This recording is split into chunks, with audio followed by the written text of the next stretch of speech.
for all of you for joining our conference, International Conference on Economic, Business and Social Science. Whether you are as a presenter or as participants. It is a really honor for me to be your moderator here in room 9. Before we continue the discussion, first of all, let us praise and thank you to our God Allah Subhanahu wa Taala for giving us such a really precious opportunity because we can join here in a very good condition. And also salawat and salam to our Prophet Nabi Muhammad Sallallahu Alaihi Wasallam. Let me introduce myself first. My name is Dwiani, and as I said before, I'm your moderator. We will have 90 minutes, maybe less than 90 minutes, to discuss all the paper. We have 7 paper here, and let me read the paper we have in room 9. First one is consumers' online shopping behavior toward Black Friday and flash sale at Thanksgiving holiday during COVID-19 pandemic in Indonesia. Interest and purchase, and will be delivered by Kartika Ros Rahmadi from University of Islam Malang. And then second one, my own paper, what does investor trust do during pandemic? But because I am also as a moderator, maybe I will take the last chance to present. And the third one, the effect of profitability, liquidity, and company size on dividend policy by Destria Kurnianti, Universitas Negeri Jakarta. The fourth is virtual tours as a new way of digital tourism promotion and Islamic economic approach.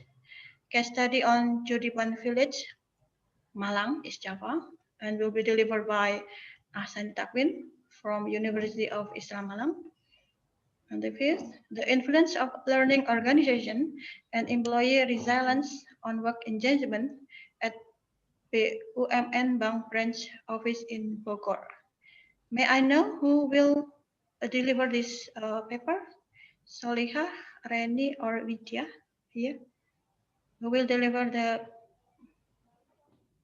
paper here? May I know? Hello, already here? Soliha or Reni or Vidya? No one. Yang mau presentasi siapa? Ya. Yang mau presentasi siapa di paper yang kelima ini? The influence of learning organization and employee resilience. Kayaknya orangnya belum ada. Oh, okay. No, okay. Belum ada ya. Okay, let's continue. The sixth paper, the influence of work environment and teamwork at television industry in South Jakarta. By Dewi Susita, Vidya Paramita, and Asiantri Karina, and who will be the presenter of this article? Dewi, Vidya, or Asian? Oke, hadir. Okay. Oh, Ibu Dewi Susita. Okay, thank you, Ibu Dewi. Benar. And the last one, the effect of ownership structure and bank performance on risk-taking behavior in Indonesia. From Hotmauli Media Rika, Universitas Indonesia, and Dwi Nastiti Danarsari. May I know who will present this article? Kayaknya Hotmauli di room 8, Bu. Oh, Hotmauli di room 8. Oh, Yeah. okay. Okay. Thank you for your information. Yeah. The last saya kayaknya. Room 9. Oh, room 9. Saya belum ada, Bu. Iya, kok saya ini ada 7. Oke, boleh ditulis aja di sini. Apa ditulis aja di chat, saya khawatir. Iya, please write down the title and the presenter. Okay, thank you. Well, Actually, I will not make a really strict sequence, but as long as the presenter is ready, I will give the first opportunity to present their paper. Each presenter will have about 10 minutes, 10 until 15 minutes, maybe maximum, because we have to continue to Sholat Jumat. We have to stop at 11:30. So maybe I will give you only 10 minutes until 15 minutes maximum for each presenter. Not for taking too long, I will continue to our first presenter here.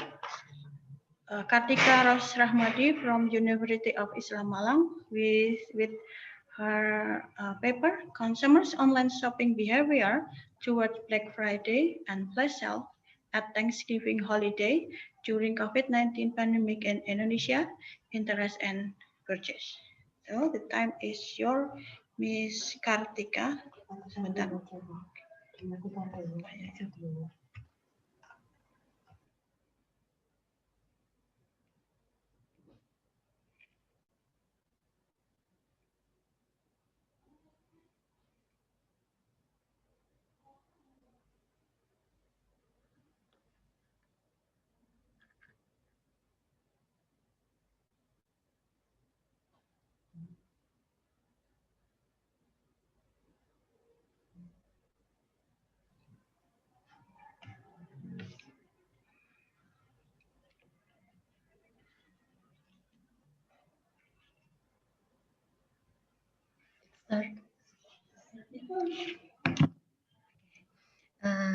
Thank you for Mrs. Dwiani as a moderator, and thank you for the time. Hello everyone, I'm Kartika Rosa. I'm from University of Islam Malang. So I can speak maybe mix English and Indonesian maybe. Thank you for the time. Okay. That is my presentation about Black Friday during pandemic in Indonesia, and I'm focused in interest and purchases. And then on the first slide, we can see about Black Friday 2010. He is asked, where is everyone? Because it's no one in there. Because move on online store. Because actually is always offline store, but because pandemic, Black Friday 2010 move on online store. Okay, next. Okay, what is Black Friday? Black Friday is one of the most recognized discount offering event of the year, which was start in 1950 after the chaos. The chaos is everyone fighting after about the shopping offline store.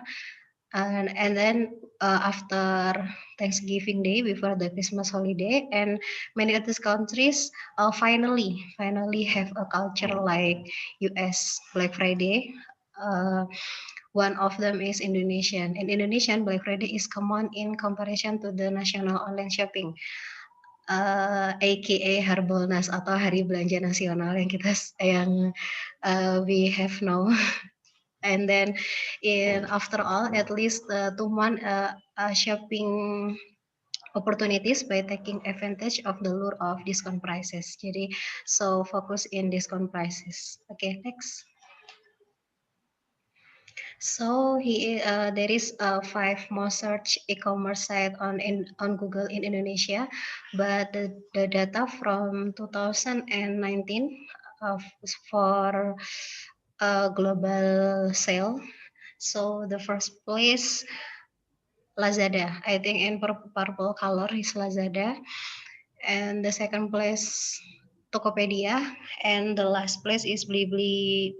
I think Blibli in gray color. I think in gray color. So this is most search e-commerce site untuk penjualannya, untuk sale-nya. Next. Okay, so the background of this research, because of pandemic, of course, so is one of the driving factor to creation competition terutama pada business people, must respond to this situation wisely because support need is internet, and because of pandemic also mobilitas menjadi tinggi, so they access website and online shopping more with application or with smartphone likewise for Black Friday event. Okay, from some exciting data and previous slide in e-commerce, it can be customer behavior is individual different depending on buying choices and maybe psychological or social driver. So we have different decision of process in purchasing or interest and Black Friday event or flash sale event like that. So this is a problem for this research. So this research will find out how consumer interest and discussion are when Black Friday is the myth of pandemic. Next. Okay, so methodology from this my presentation is the inductive approach was used for current research and use data because the research based on my focus research is interest in purchases and start with exploring and observing, so I can study it and analysis from the finding from it, so we can discussion about my use data. Next. Okay, that is my finding and discussion. Research conducted by Black Friday Global in 2010. This is my interest over time. So start in sorry karena terlalu kecil gambarnya. I'm sorry.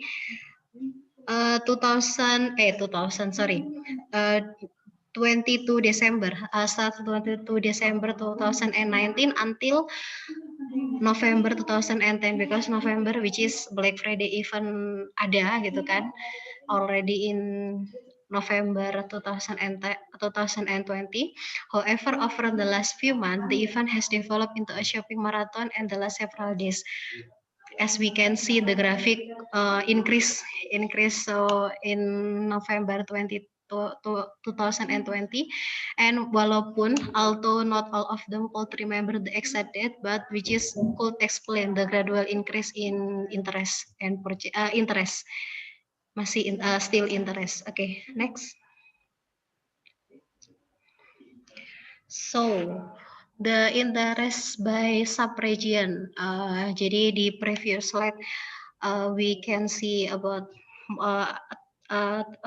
the month mulai tadi Desember until November, and then this is interest by sub-region. Surprisingly, Rio Island is take as first place during greater interest in online shopping at Black Friday during pandemic. So the second place following by South Kalimantan and then DKI Jakarta. And the last place is Yogyakarta, but there is no definitive research of give reason why Rio is the first area with the biggest online shopping interest during Black Friday. So I just research with finding and discussion. However, the previous research with data from Google Trends showed that Indonesian at least still in a country that has interest in Black Friday during Thanksgiving, although is pandemic and part of US culture. Next. Next. Sorry, because previous slide is double penjelasan, so I can next the next slide. Okay, so my conclusion before the real conclusion is Indonesian digital consumer enjoy online shopping, of course, because yeah, discount prices is especially special offer, very special offer and Black Friday event, and due to Indonesian reliance on smartphone, the market has seen emergent on innovative feature in e-commerce to create other activities beside making purchase like Goyang Shopee or 1111 Lazada or Bukalapak, Tokopedia, Shake ya. Terus itu because itu flash sale one of flash sale in Indonesian like Black Friday event in biasanya kalau kita suka menemukan di offline store. It also help to incorporate mobile payment method on your portal is your customer can make payment easily, like COD, metode pembayaran COD or something like that. Next. So that is my real conclusion. So Thanksgiving celebration accompanied by Black Friday even during pandemic not reduce consumer for spending a product during pandemic online because special offer discount prices and then even like goyang Shopee 11 Lazada 12 like something like that. The Indonesian people are also interested in discount party at the end of the year because given shopping especially during pandemic which is almost all done via online. Based on survey result, another thing to note is that longer interactive content like video or review, so itu bisa membuat kita semua interest to online shopping untuk di event-event flash sale atau Black Friday seperti di Indonesia, like in Indonesia. Oke, thank you.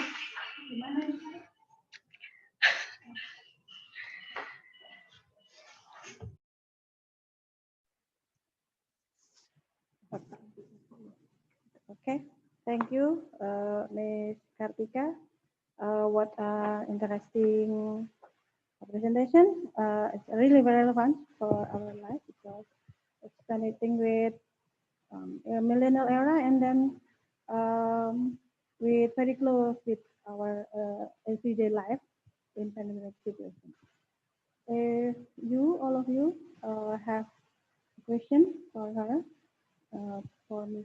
Tika, anything about her article, you can ask directly here, and please Kartika answer it directly too.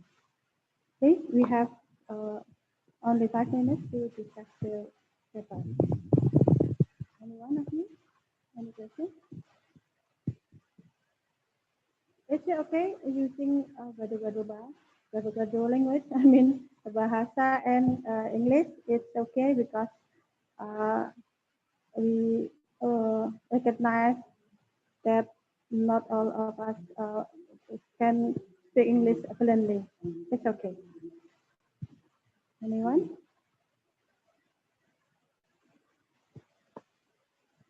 Actually, the paper discussed about our everyday life. I think especially for emak-emak maybe who always searching for fresh sale and very close to online shopping, maybe who has special experience about that. Mungkin boleh bertanya, Bu? Boleh bertanya? Oke, terima kasih. Menarik sekali ya Mbak papernya ini kehidupan sehari-hari gitu. Boleh dijelaskan dengan kesimpulan yang tadi kontribusi terhadap implikasi terhadap teoritisnya, terus untuk praktikalnya seperti apa? Terima kasih. Thank you, Ibu Ika. Oke, thank you Ibu Ika untuk pertanyaannya. Kontribusinya mungkin kita bisa melihat dari walaupun Black Friday yang sebiasanya, actually itu di offline store, tapi sekarang walaupun move to online store, ternyata memang crowded-nya sama seperti pada saat di Black Friday, pada saat di offline store. Karena begini, adanya Black Friday, kenapa itu black juga? Karena kan itu chaos tadi yang sebelumnya saya jelaskan, chaos pada saat di USA tahun 1950, di situ memang mereka fighting for shopping. Jadi benar-benar karena memang diskon prices-nya wow gitu kan, akhirnya fighting over di situ. Dan di sini yang menjadi fokus saya adalah interest dan prokesnya gitu. Apakah masih sama? Karena kan di situasi pandemi seperti ini bukan hanya memang dimudahkan secara online, tapi maaf secara finansial pun kita kan juga ada kekurangan ya di situ gitu. Tapi ternyata itu tidak menyulutkan para consumer kita untuk behavior ke situ dari interest dan juga prokes. Mungkin singkatnya seperti itu conclusionnya. Terima kasih Bu Ika.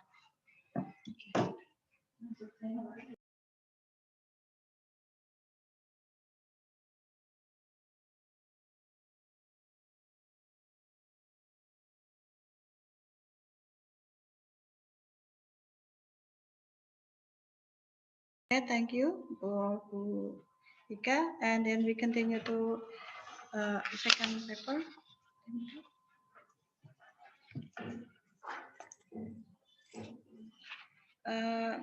Ms. Destria Kurniati already here.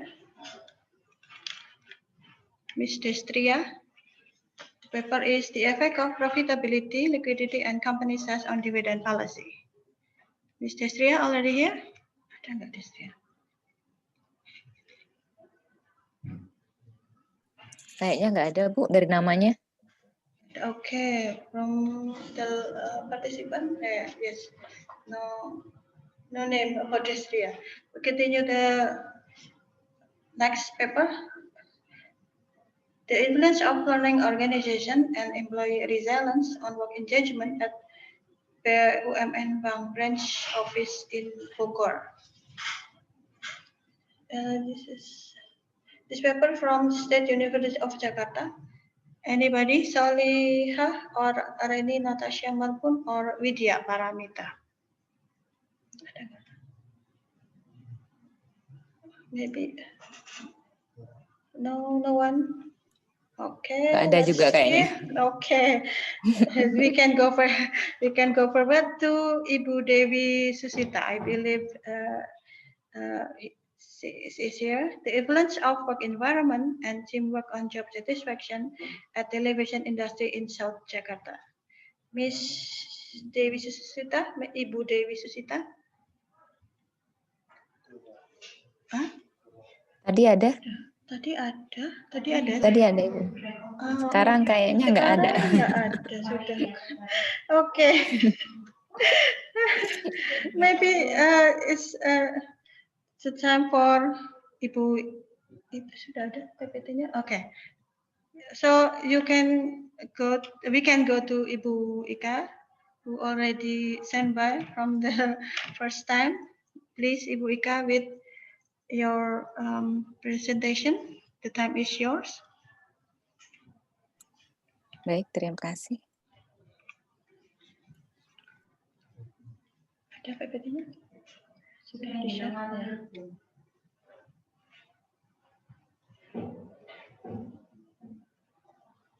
I'm sorry, Ibu Ika, wait for a minute. Bisa ke-share? Ini.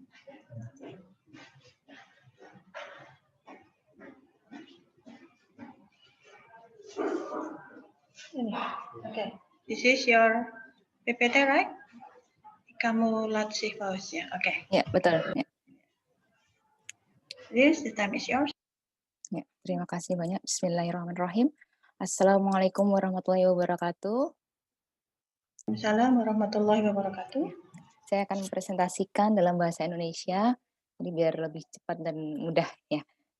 Nah, pertama, paper saya ini berjudul terkait dengan pengaruh talent development terhadap job satisfaction, task performance, dan effective commitment yang dimediasi oleh distributive justice pada karyawan lembaga regulator industri keuangan Indonesia. Next.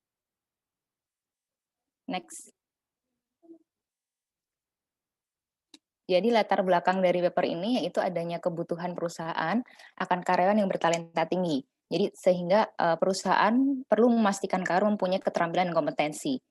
Nah, ini diperlukan strategi talent development dari internal, di mana talent development ini merupakan praktek dominan dari talent management. Strategi talent development ini penting bagi sektor publik karena dengan adanya karyawan dengan kompetensi utama yang relevan akan berdampak pada keputusan yang diambil oleh perusahaan yang pada akhirnya berdampak pada seluruh rakyat. Di samping itu, hal ini juga untuk memastikan penyelenggaraan layanan publik dilakukan secara efisien.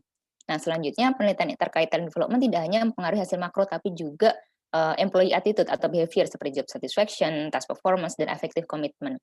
Terkait dengan job satisfaction dan komitmen, Clay Warner 2005 hanya menurut Clay Warner karyawan itu hanya mempersepsikan keadilan dari dua perspektif, yaitu distributive justice dan procedural justice.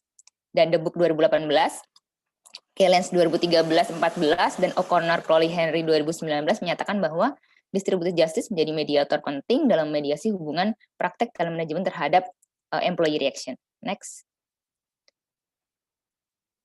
Pertanyaan penelitiannya dua di sini, yaitu apakah talent development berpengaruh terhadap job satisfaction, task performance, dan affective commitment, dan apakah distributive justice itu memediasi hubungan tersebut.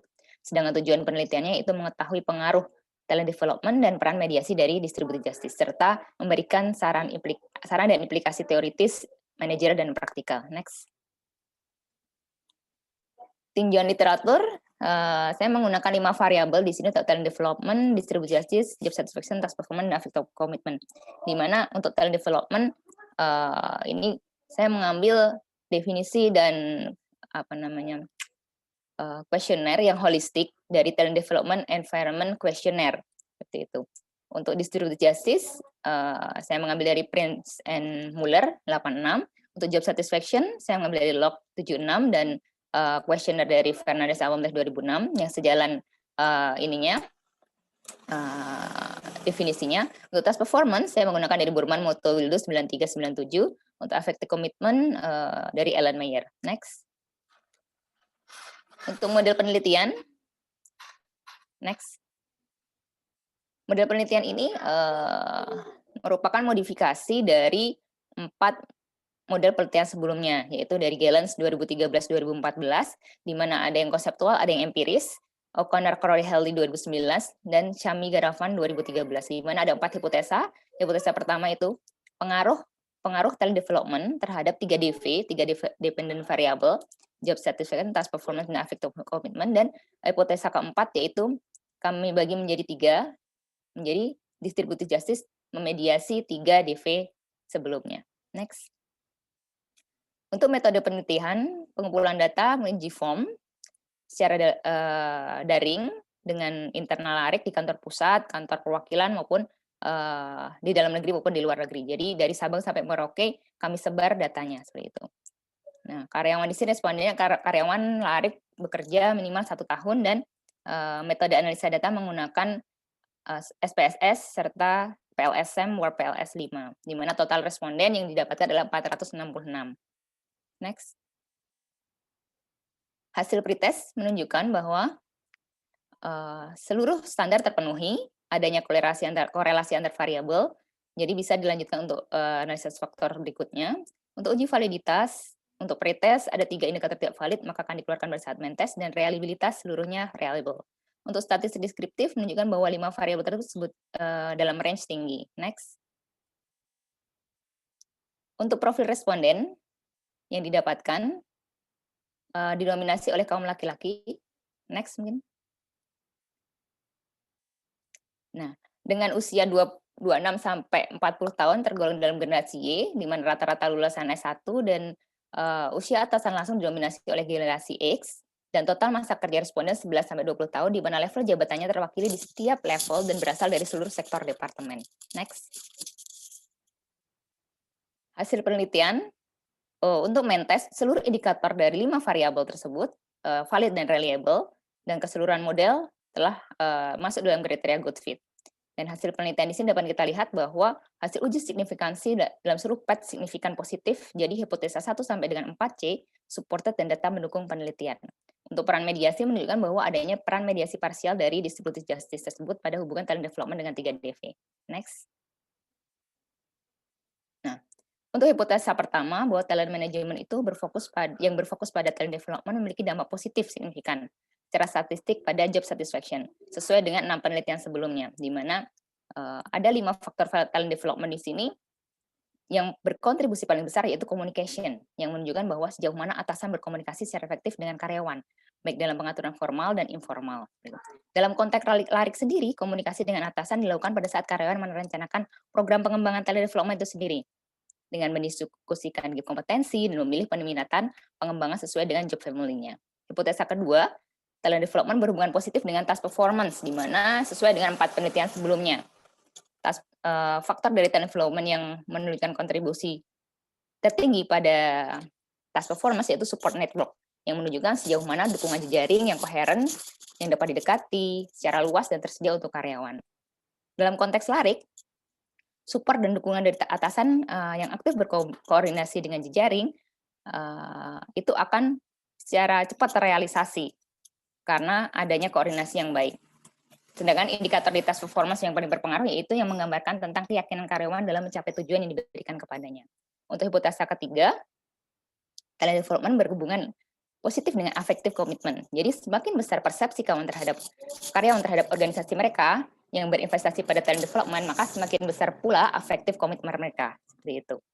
Dengan hipotesa keempat yaitu peran distributive justice, mereka akan menjabatani menghantarkan pengaruh talent development terhadap 3 DV tersebut.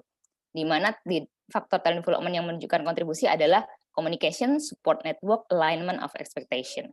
Next. Untuk kesimpulan ada 2, yaitu talent development berpengaruh signifikan terhadap 3 DV. Jadi dapat disimpulkan bahwa semakin baiknya talent development, maka 3 DV tersebut yang dirasakan karyawan akan semakin meningkat. Yang berikutnya yaitu adanya peran distributive justice yang memediasi pengaruh talent development terhadap 3 DV, di mana dapat disimpulkan bahwa distributive justice berperan menghantarkan atau menjembatani pengaruh perubahan talent development terhadap 3 DV tersebut. Next. Ada implikasi teoritis dan manajerial praktikal di sini, di mana menambahkan penelitian berfokus pada talent development yang menurut Hedayati 2016 masih sangat terbatas. Yang kedua adalah memperkaya hasil riset empiris penelitian terkait peran mediasi distributive justice. Sedangkan implikasi manajerial praktikal di mana para manajer hendaknya mempersiapkan serangkaian strategi agar pelaksanaan talent development tepat sasaran di setiap level jabatan dan kompetensi. Komunikasi yang efektif manajer dan karyawan terus mendorong dan meyakinkan karyawan untuk manfaat mengikuti program talent development. Next. Keterbatasan dan saran penelitian ini yaitu, jadi di sini semua variabel dalam penelitian adalah dinilai oleh individu, jadi self-reported. Jadi untuk berikutnya mungkin bisa dilakukan dengan wawancara dengan responden. Yang kedua yaitu adanya cross-sectional, penelitian secara cross-sectional. Jadi untuk selanjutnya bisa dengan menggunakan longitudinal.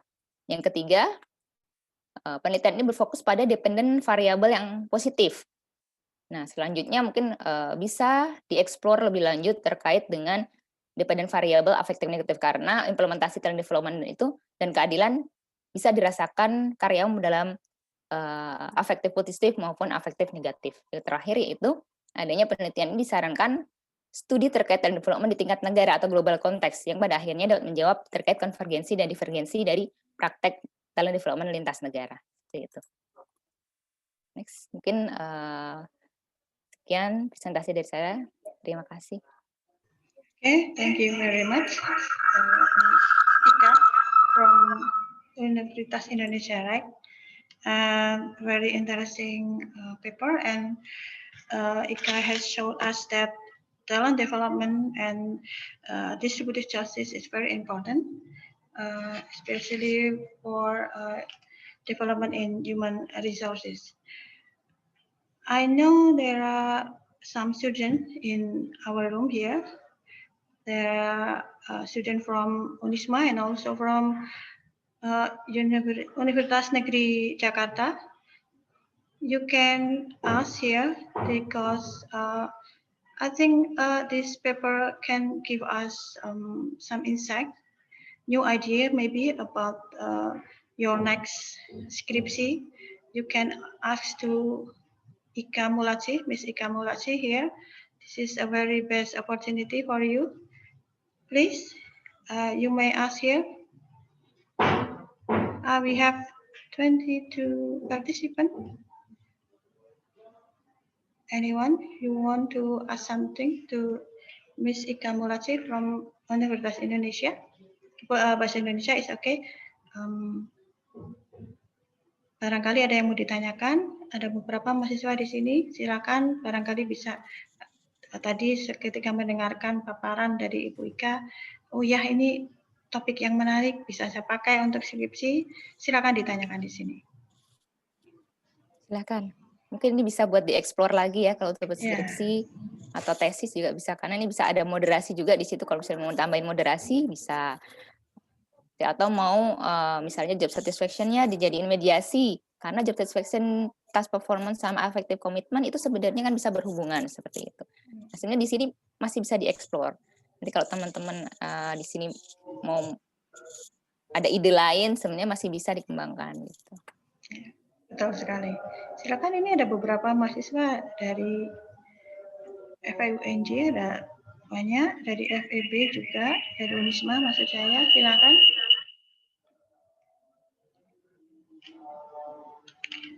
Kita tunggu sebentar. Anyone? Kalau malu nanti boleh kontak saya juga. Iya, Ibu Ika sudah sangat berbaik hati. Kalau memang nanti ada yang mau mendiskusikan lebih lanjut tapi tidak di room 9, ya mungkin di room yang lain Bu Ika, room 12. Dipersilakan oleh Ibu Ika. Oke, karena keterbatasan waktu, kita melanjutkan ke pemateri selanjutnya. Saya coba memanggil kembali yang tadi belum bisa hadir di sini. Sekali lagi saya ucapkan terima kasih kepada Ibu Ika Mulasi Fauzia yang sudah mempresentasikan papernya. Saya lanjutkan ke paper yang kembali lagi ke Destria. Apa sudah hadir Destria? Sudah hadir? Destria belum hadir juga sampai sekarang. Ibu Dewi Susita atau perwakilannya Ibu Widya Parimita atau Asiantri Karina ada hadir? Kayaknya juga nggak ada, Bu. Nggak ada kan? Nggak ada. Oke. Ibu Solihah, State University of Jakarta atau Reni Natasha Marbun? Nggak ada juga. Oke. Mungkin kepental ke room yang lain. Bisa jadi, iya. Apakah ada presenter lain yang sudah terlanjur hadir di sini seperti Ibu Ika tadi? Kayaknya ada 2 orang ya tadi. Oh, 1 orang sudah ke room. Cuma saya dengan Bu Ika. Oke. Berarti cukup. Oke, berarti giliran saya. Kalau saya maunya terakhir, tapi ternyata karena nggak ada yang lainnya sudah. Okay, let me present my own paper. Actually, I feel a little bit embarrassed because I'm a moderator and also I'm a presenter here, but because of the condition, I have to be a presenter right now. Okay, my paper discussing about investor behavior. The title is "What does investor trust do during pandemic?" I have 5 points to deliver: introduction, literature review, research method, finding and decision, and the last one in conclusion. Okay. My paper is discussing about investor behavior during pandemic. Why I choose coronavirus as my background, because as we know that coronavirus pandemic is a very serious outbreak in our life, and as mentioned by Young et al. 2020, this is the 3rd serious coronavirus outbreak in 20 years. So I think this is very interesting topic to discuss. The effect of the economic and financial market actually have been studied by many researchers, but generally all the studies are only focused on negative negative side of the effect of the corona.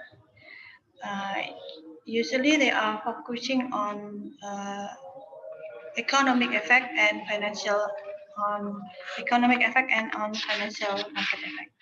Next. So based on that condition, I try to make research, actually not as sophisticated research, but mini research about positive effect of the pandemic to our economic life. I think by exploring this positive effect, positive impacts of the corona, we can gain a new opportunity and a new chance we can take to live better in pandemic era. That is my motivation why I'm doing this research. Next. So I have two purposes of my study. First one is to reveal the investor belief during pandemic, and to do this, I'm using prospectory of Kahneman and Tversky.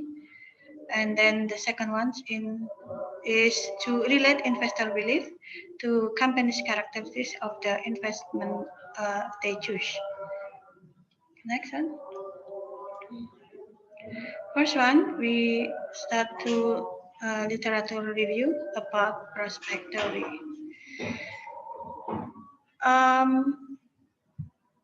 Kahneman and Tversky propose a model in their prospect theory that individuals have a certain behavior when they are in choice situation, and their decision is governed by the value function and the probability weighting function, and the value is in terms of gains and losses. And this called frame as gain and losses. That's why I choose framing effect as the behavior of the investor in during pandemic. Next. What is framing effect? Framing effect is decision frame as the decision maker conception of the acts, the outcomes, and the contingencies associated with a particular choice. And prospect theory demonstrates that even we have same option, it can be framed in different ways by different investor and produce different preferences, maybe very dramatically different preferences. So framing effect explain that by presenting choices in a way that highlight the positive or negative aspect of the same decision, it will leading to a changes in their relative attractiveness. Jadi kalau di teori prospek ini menjelaskan karena adanya framing yang berbeda itu akan menghasilkan keputusan yang berbeda pula untuk investor. Ini yang melatar belakangi penelitian yang saya gunakan, latar belakang teoritisnya. Ketika investor memandang fenomena COVID itu seperti apa, di frame mereka itu di dalam kerangka berpikirnya investor ini, kerangka positif apa, karena ini yang akan saya ambil adalah kerangka positif apa, frame positif apa yang ada di dalam investor ketika mereka berinvestasi di masa pandemi. Next. To do that, I'm choosing population from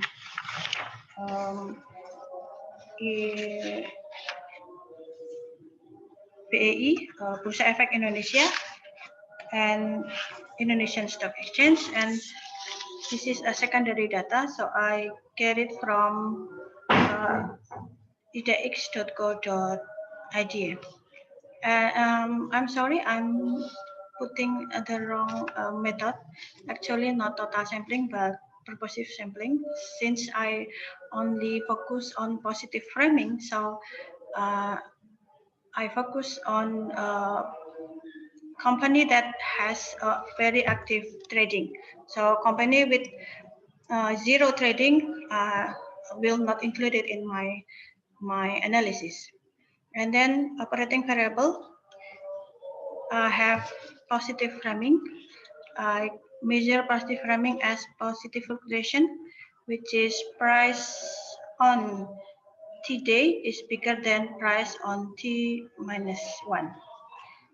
And then company characteristic, I will measure it from age, years of life, profitability as return on investment, and then company size as total asset. I'm using descriptive analysis as my method analysis. Next. And continue to finding and discussion.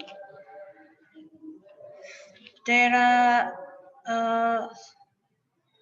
718 companies listed on Indonesian Stock Exchange in 2020, but I only using 586 companies which are actively traded during our research period. So I only use this company. From this number, we can conclude that there are 81% that are actively traded during our research period. I can infer that investors will still feel confidence trading in stock market even a pandemic condition. I think 81% is big enough in number, because in condition in very dalam kondisi yang sangat tidak menentu ya, very not good situation, the number 81% is big enough to say that we can say it is promising situation for Indonesian Stock Exchange. Even we cannot conclude in a positive way, because 81% is traded in positive direction and also in negative direction. But I think it is still promising to me. Next one. Based on the first table, we can, and then I compute the only positive framing. I mean, I only calculate the price which has a bigger price from the previous day, and then from that calculation, I divide it into 4 group. First one is most prospective traded company. The second group is prospective traded company, and then group 3 start to be prospective, and then last one is not prospective company. Jadi dari yang sudah yang mengalami fluktuasi yang positif, harga di hari kedua selalu lebih besar daripada hari yang pertama. Perusahaan-perusahaan yang mengalami hal tersebut kemudian dibagi menjadi 4 kelompok: most prospective, start to be prospective, dan not prospective. Dari sana kemudian ditemukan bahwa grup yang pertama sayangnya tidak termasuk di sini, jadi belum ada investor yang sangat yakin untuk melakukan trading di masa pandemi, di 2 bulan pertama masa pandemi. Ini data saya adalah di 2 bulan pertama pandemi, yaitu Maret dan April. Saya lupa tadi sebutkan. Kemudian ada yang menggembirakan, ada 2% company yang masuk di kelompok kedua, jadi masuk ke prospective traded company. Kemudian yang masuk di kelompok ketiga, di mana investor mulai yakin untuk melakukan trading, ada di 56% di grup kedua, dan ini adalah menjadi contoh bahwa memang investasi di pandemi itu masih cukup prospektif di mata investor. Masuk ke selanjutnya. Dan investasi seperti apa yang kemudian dilihat oleh company? As I said before, I only choose 3 characteristics: ages, total asset, and then profitability. What interesting is almost all the investor choose the company with more than 20 years. Jadi masa kehidupan perusahaan itu lebih dari 20 tahun yang rata-rata diambil sebagai masuk di kategori yang kedua. Dan menariknya lagi, dan itu tidak terkait dengan total return, meskipun total return-nya bahkan ada yang negatif, ternyata masih tetap dipilih oleh investor.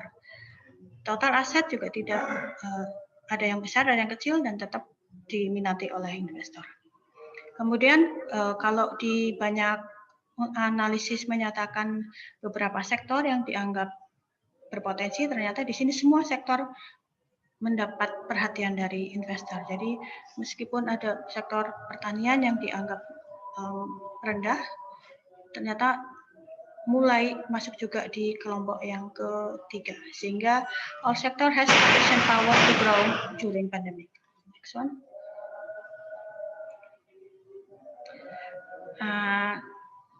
Temuan selanjutnya adalah pergerakan data menunjukkan bahwa di bulan kedua, Maret mulai jatuh, kemudian akhir bulan April investor sudah mulai normal, sudah mulai kembali ke posisi awal, dan itu tidak ada hubungannya dengan harga awal yang ditetapkan, baik yang di harga awalnya tinggi, yang 8.000 maupun yang harga awalnya rendah, mereka sama-sama bergerak untuk kembali ke harga awal di bulan kedua masa pandemi. Dan ini menunjukkan bahwa memang cukup promising untuk tetap berinvestasi di stock market. Itu dari pandangan investor. Oke, selanjutnya. Terakhir, kesimpulan saya, pandemic is not only a disaster but also a new hope to live with a new life. And from my simple analysis, I believe that investors should believe about this opportunity, so we can explore more about find positive frame when investor decided to invest. Since this is still a very simple exploration about the investor behavior and their company characteristic, it is a very big chance to make a deeper study about the correlation between investor behavior and company characteristic. Maybe you can explore it more in the effect of government policy, and also how is the relevance of normal data doing research in pandemic era. That's all. Thank you very much. If you have some question, ada pertanyaan mengenai riset yang sudah saya lakukan mengenai perilaku investor di masa pandemi. Anyone?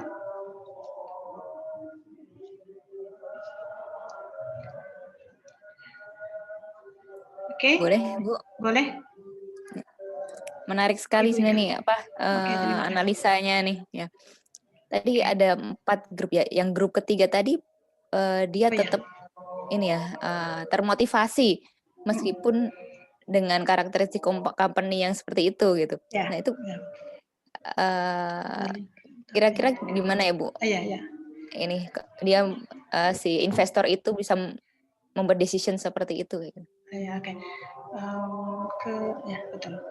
Oke, terima kasih Ibu Ika. Jadi memang saya pertama ngukurnya adalah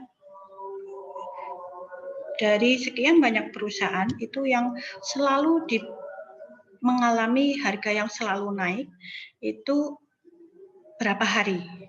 Kalau yang di kelompok ketiga itu berarti dari 37 hari periode pengamatan saya, dia selalu dipersepsi positif oleh investor itu dari 37 hari, kelompok 3 itu 18 sampai 10 hari. Jadi dari 37 hari itu ada di kuartal ketiga lah ya. Jadi 18 sampai 10 hari itu selalu dianggap positif. Nah, kenapa saya menganggap ini cukup menarik? Karena ternyata kalau yang selama ini yang sering didengung-dengungkan gitu kan, pandemi ini suasana yang untuk dunia usaha itu kok mengkhawatirkan gitu ya. Tapi ternyata kalau melihat fenomena ini di semua sektor industri, ternyata ada perwakilannya. Jadi mereka tetap trading selama jangka waktu 18 hari. Jadi kan ada separuh dalam 2 bulan pertama yang masa-masa ini saya sengaja ukur di 2 bulan pertama karena itu adalah masa-masa investor dengan shock-shocknya ya, bulan Maret dengan April itu mereka masih shock, kelihatan sekali dari reaksi yang menurun, tapi ternyata di bulan April mereka mulai bergerak. Dan itu cukup menarik, semua sektor mengalami itu. Jadi tidak cuma sektor tertentu saja. Dari yang agriculture yang katanya paling lemah, ternyata tetap ada yang trading di situ. Nah, ini kenapa terjadi seperti itu? Kalau melihat saya melihat dari hasil penelitian, saya lupa, itu memang itu adalah masa shock-shocknya, masa penyesuaian investor di bulan pertama, kemudian mulai pembiasaan dengan menghadapi situasi baru di bulan selanjutnya, di bulan April yang saya tangkap. Jadi memang mulai di bulan kedua mulai banyak yang melakukan trading. Saya pikir karena faktor kaget dan kemudian mulai menyadari kekagetannya dan mulai bisa menata diri si investornya sehingga mereka mulai masuk ke situ. Saya sangat berharap ini juga nyambung seperti tadi di paparannya dari penilaian Wika, mungkin teman-teman bisa nyambung ke bulan selanjutnya, mulai di bulan-bulan di mana investor sudah mulai terbiasa dengan new way of life, sehingga saya yakin bahwa pergeseran presentasi ini bisa masuk ke kelompok yang pertama untuk di bulan selanjutnya. Ini menjadi tantangan untuk penelitian selanjutnya. Iya.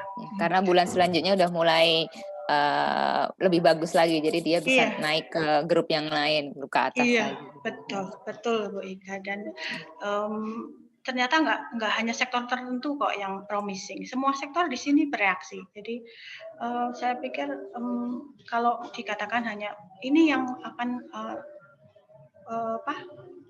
lebih berperspektif daripada sektor yang lain, ternyata nggak juga, semua bisa masuk di situ. Terima kasih Bu Ika atas pertanyaannya. Oke. Terima kasih Bu. We still have one from virtual tours as new way of digital tourism promotion in the Islamic economic approach. Case study on Judipan Village, Malang, East Java will be delivered by Ahsani Takwim, but because he is as a moderator too on another room, so we will have his video will be played by co-host here. Let's maybe we only can enjoy the presentation, but we can make any question about it.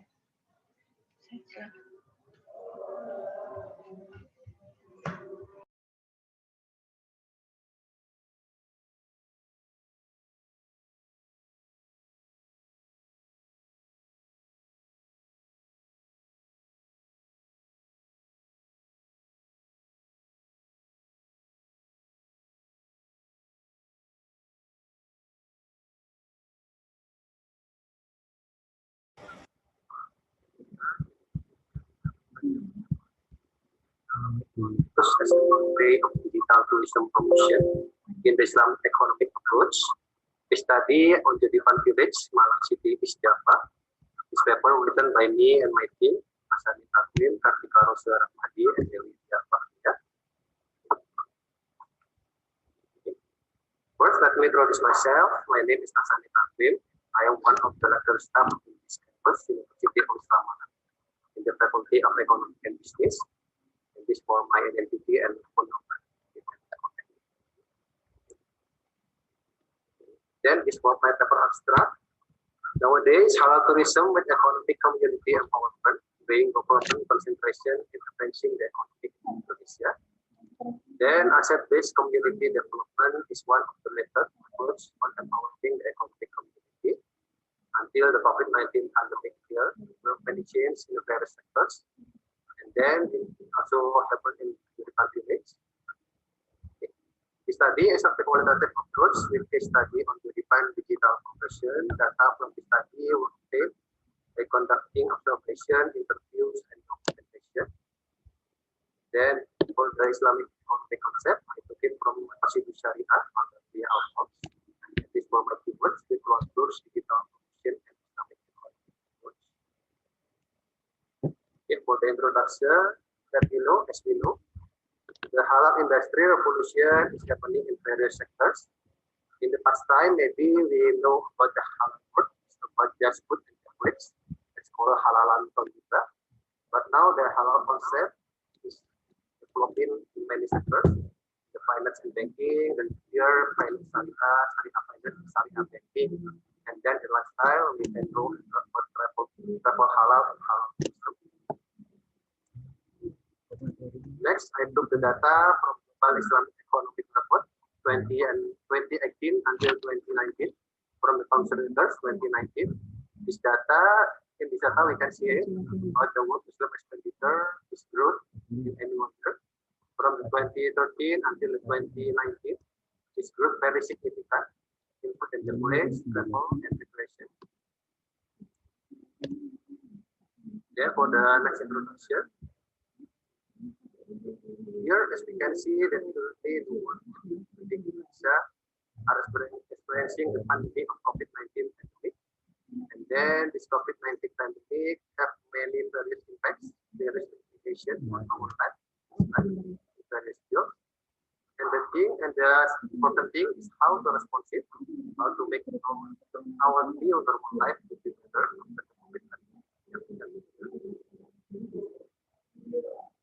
And now we come to the digital era. As we know, everything is going to online. Offline school, we go online school, online course, anything. And so, and this also happened in traveling tourism, digital tourism, with many applications, with Zoom, with VR, application. And this is why I took the virtual tours as the key of this paper research. As we know, I took the example of the virtual tour Mekah and Madinah, the main spot of Muslim.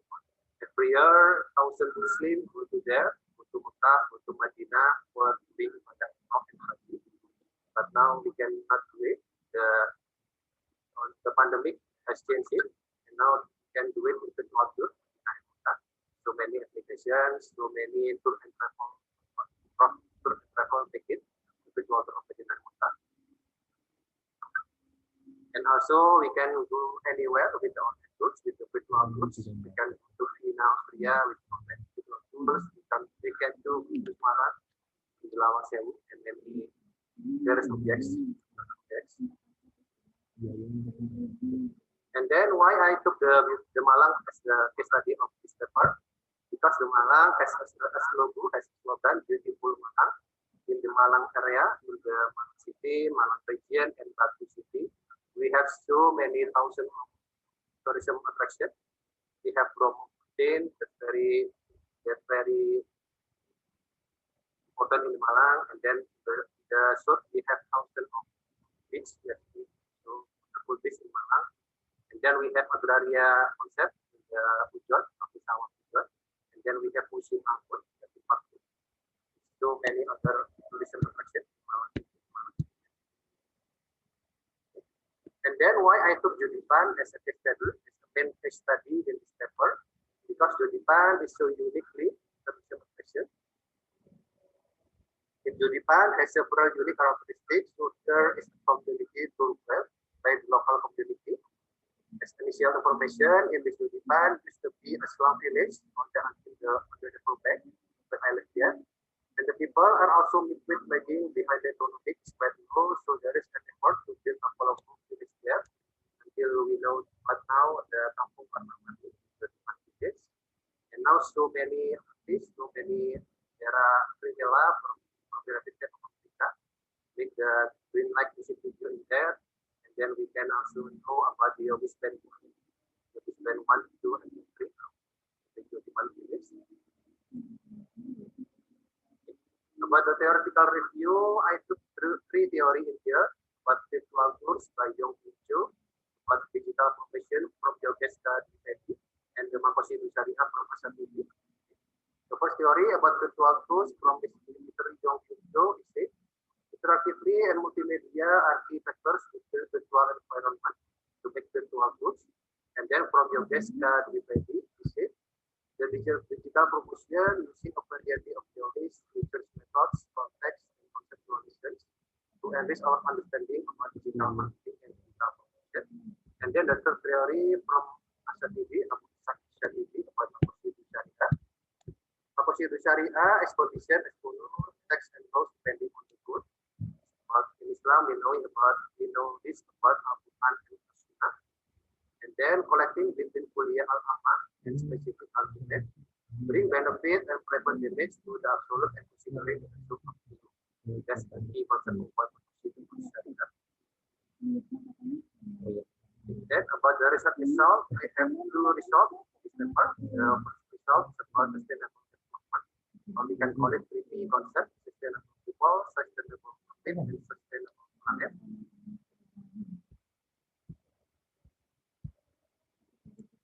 And the second result is about Islamic economy. So this is about our result in this paper. The first one, sustainable planet, gives you a green. The second one, sustainable profit or gives you purpose. The third, sustainable people or gives you al-akal. The fourth, sustainable people or gives you al-nasal. The fifth is sustainable profit, gives you al-akal.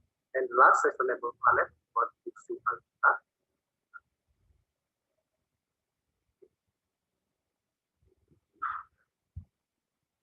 Where the development of the Judipan tourism has changed many environmental conditions to be cleaner and more preserved, where this is an obligation as as Muslim, we have obligation to make our environment clean and clear. And there, for Isu Adin and Isu Al-Jihad, this is show that they are able to maintain the intellect and descendant of Isu Al-Jihad, Isu Al-Nasr. Then in the past time, the people in the village have bad activity, have bad habit. They like to be drinking alcohol and some gambling and another bad activity. But from now until the Judipan village is created, they don't do that anymore. They be better people. Okay. And for the last is about into Al-Mal and into Al-Nafas for the sustainable profit. The economic life of the community with the construction of the Judipan tours have much better after this Judipan tours is created. They can sell souvenir, they can sell food and beverage, they can sell t-shirt and any merchandise. And that's making the economy of the community have grown very much. Maybe that's all I can present. Please if there are any questions, and sorry for mistakes. Thank you. Assalamualaikum warahmatullahi wabarakatuh. Okay, that is our last presentation in our room. Let me remind you again that after break session, we will have another second plenary session. The keynote speaker from Andy Kim and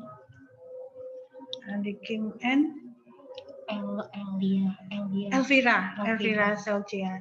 I hope you can join again at 1 p.m. And we can use the same link as first plenary session.